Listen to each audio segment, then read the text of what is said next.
전주만 생각하면 제일 가슴 아프게 덕진고등학교 나오신 분들이에요. 우리 때는 덕진고등학교였거든요. 그 전에는 세일고등학교였어요.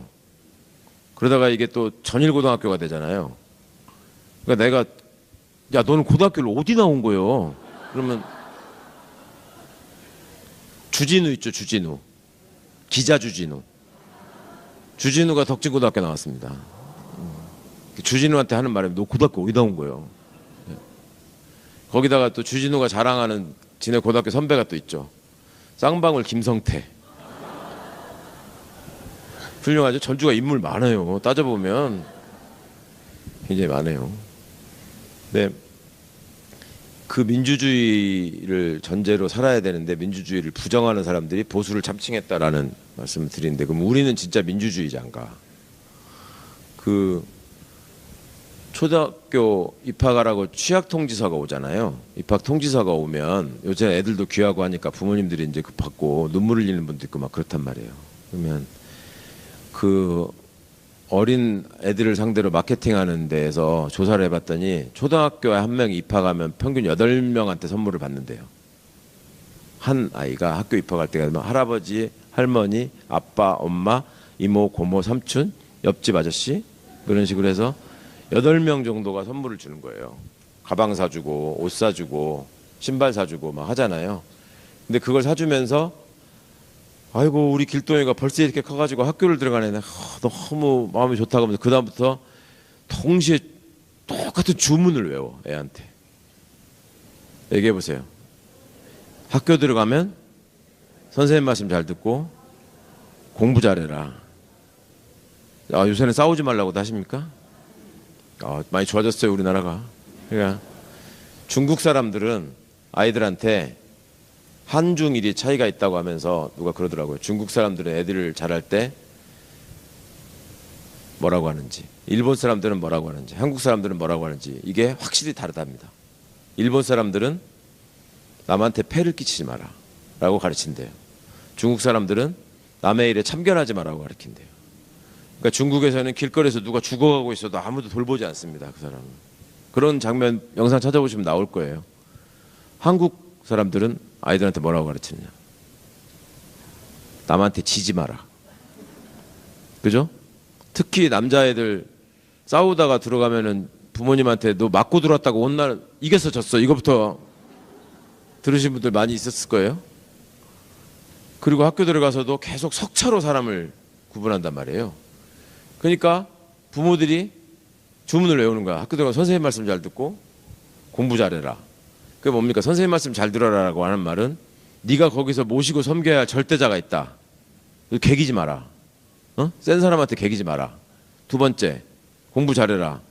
수단 방법을 가리지 않고 경쟁에서 승리해서 네가 점수를 얻어야 된다. 그렇죠? 그래가지고 아이를 사랑한다는 이름으로 아이를 압박하죠. 학원 가라. 숙제 안 했냐? 잠이 오냐 지금? 응? 텔레비는 꼭 시험 볼 때만 재밌지. 끝나면 보지도 않고 게임만 하는 것들이 이렇게 한단 말이죠. 그러면 그렇게 해서 들어가가지고 선생님 말씀 잘 듣고 공부를 잘하면 타이틀이 따라오는데 모범생이라고 불러요. 그런 사람을 모범생, 또 우등생이라고 불러요. 반대말이 뭐예요? 모범생은 소수예요. 대부분은 모범생의 반대말이 문제야. 우등생도 소수예요. 대부분은 우등생의 반대말은 열등생. 그죠? 그런 과정을 통해서 쭉 그 트랙을 따라서 오면 그걸 엘리트라고 부릅니다. 엘리트. 그죠? 그래가지고 도대체 어떻게 엘리트 교육을 받은 것들이 내란에 가담해가지고 저렇게 주도할 수 있느냐라고 얘기했단 말이에요, 우리가. 그러면서 서울법대 내란과 육사 반란과 경찰대 부역학과 이게 다 엘리트 양성 기관에서 어떻게 그럴 수가 있냐라고 얘기한단 말이에요. 엘리트가 뭡니까? 뜻이? 엘리트가 뭐예요? 사회를 발전시키고 이끌어가는 사람, 그게 엘리트입니다. 근데 걔네는 사회를 파괴했잖아요. 어떻게 엘리트예요, 그게? 엘리트 중에 엘리트가 누구냐? 그러면 딱 말씀하시는 분들 있죠. 엘리트 중에 엘리트가 누구냐? 그래, 내가 생각할 때는 서울대 총장 아닐까? 그 다음에 또 엘리트 중에 엘리트가 누구냐? 대법원장 아닐까? 이번에 우리 대법원장 멋있었죠? 그렇게 한다는 거는 누구도 상상 못한 일인데 저질러 버리잖아요, 그냥. 그러고서 좀 뭉개고 있잖아요, 또.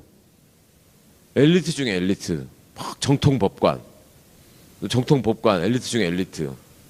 너 왜 룸사롱 가서 술 먹었어? 그러니까 난 삼겹살만 먹습니다.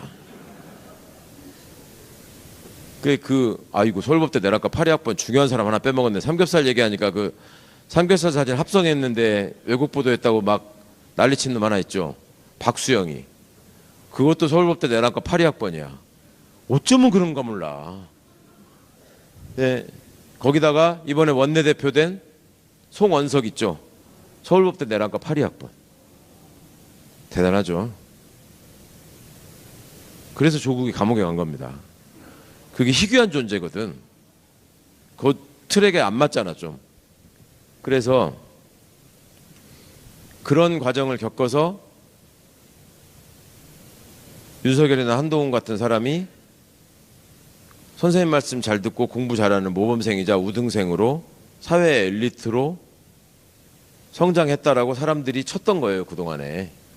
그러니까 걔네들 입장에서는 이렇게 말씀하신단 말이에요. 어쩌면 저렇게 뻔뻔할 수 있어. 어쩌면 저렇게 반성을 안 해. 이렇게 말씀하시는데 반성해야 될 이유가 없어요. 학교 다닐 때 공부 잘하고 내가 선생님한테 칭찬만 듣고 모범생이라고 맨날 상 받았는데 반성할 일이 있습니까? 나한테 숙제검사 받고 용의검사 받고 떠든 사람 이름 적힌 사람들이 나한테 손가락질하면서 반성하라고 용납이 됩니까? 니네가 나한테 열등한 것들이 이 문제였던 것들이 그 속으로 진정하게 생각하는 거는 그렇게 억울하면 서울법대를 나오시든가. 그렇게 화가 나면 고시 붙어서 검사하지 그랬어. 왜 그것도 못하는 것들이 모여가지고 그렇게 뭉쳐서 뭐 밤중에 자꾸 뭐 흔들고 난리여. 이런 생각 안 하겠어요, 그 입장에서? 그러니까 내가 사회생활을 시작할 때 내가 가장 좋아하고 나를 가장 사랑하는 사람들이 나의 사회생활 시작을 축복하면서 외웠던 주문대로 나는 산 거야. 그렇게 하니까 학교에서는 모범적인 우등생이라고 하고 대장을, 지휘자를 시켜주고 선생님 대신 때리기도 했어요. 저도 그거 해봤습니다. 그러니까 그대로 자라가지고 어떤 대학을 나와서 어떤 시험에 합격을 하니까 그 다음에 또 회초리가 쥐어져요. 그게 검사하고 판사가 하는 일 아니에요. 그대로 했을 뿐이야. 그리고 그렇게 가는 과정에서 누구도 나를 비난하지 않았어. 다들 칭송하고 막 프랭카드 걸고 집안에 막 어른들도 만나면은 한참 할아버지가 막 아이고 막 우리도 네가 그 유명한 한동훈이요? 네가 서울법대 갔다면서? 막 우는 사람도 있었어. 집안을 이렇게 해야 된다. 우리 집안에서 드디어 그렇게 했는데 어느 대목에서 그 사람들이 부끄러움을 느껴야 되고 어느 대목에서 창피해야 됩니까? 당연한 거예요. 사람 무시하는 게. 그렇잖아요. 왜 그렇게 훌륭하게 사람들한테 칭송받고 자랐던 사람들이 그 장애를 가져가지고 못 들으시는 분한테 수어 통역 해준 사람한테 왜 인사를 해야 됩니까? 그 사람은 그거 하는 사람이지. 왜? 엘리트가 아니니까. 왜? 서울법대 못 나왔으니까. 그거 너무 당연한 거예요. 그러니까 옛날에 우리 고3 교실에 급훈이라고 돼가지고 화제의 뉴스 이렇게 1990년대에 나오던 거. 1시간만 덜 자면 마누라 얼굴이 바뀐다. 고등학교 3학년 교실에 써 있었다고. 그러면 여고는 어떻게 되는지 여고 3학년 교실을 보여드리겠습니다. 촥 카메라 가. 1시간만 덜 자면 남편 직업이 바뀐다. 이런 사회였단 말이에요, 우리가. 그렇지 않습니까? 그러니까 이제 그게 무너지니까 지금 젊은이들이 이거 뭐야? 옛날에는 여자들한테 그렇게 굴림하고 여자들 괴롭히면서 그게 당연한 거라고 살았던 사람들이 왜 나한테는 학원 가라고 그러고 게임 하지 말라고 조지면서 자기들은 누릴 거 다 누리고 왜 우리한테는 여성을 존중하라 그러고 성차별 있으면 안 된다 그러고 지네는 다 그래 놓고 이 생각을 하는 거죠.